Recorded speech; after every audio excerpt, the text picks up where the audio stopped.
আমি বেলজিয়ামের একদম শেষ সীমান্ত সমুদ্রের পাড় থেকে ভিডিওটা করতেছি। গত পার্টে আমি আলোচনা করছি যারা আসলে ইন্টারে পাস করছে, তারা যদি আসলে ইন্ডিয়াতে ভর্তি হতে চায়, তারা আসলে কি করবে? এবং আজকের এই ভিডিওতে আমি কথা বলবো যারা আসলে ফেল করছে, তারা আসলে কি করবে?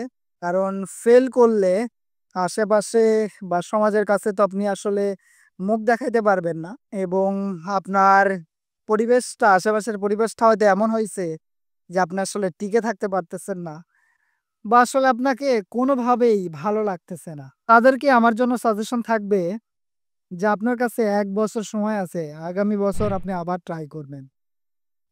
দ্বিতীয় হইলো আপনার কাজ এই ১ বছরে বাসা থেকে বের না হয়ে আপনার কাজ হবে পাসপোর্ট করা। তৃতীয়ত আপনার যে কাজ হবে ৬ থেকে ৭ মাস সময় নিয়ে IELTS করা। আমার কথাগুলো একটু অন্যরকম লাগবে যে একজন ফেল করা স্টুডেন্ট IELTS দিয়ে কি করবে? পাসপোর্ট করে কি করবে? জি হ্যাঁ, কারণ অলরেডি আপনার পরিবেশ বা আশেপাশের পরিবেশটা আপনাকে বুঝাই দিছে যে এখানে আপনি আর থাকতে পারবেন না। সো সবচাইতে বেটার ওয়ে যে আপনি পাসপোর্ট করেন, IELTS দেন এবং পাস করার সাথে সাথেই উড়াল দিবেন ইনশাআল্লাহ।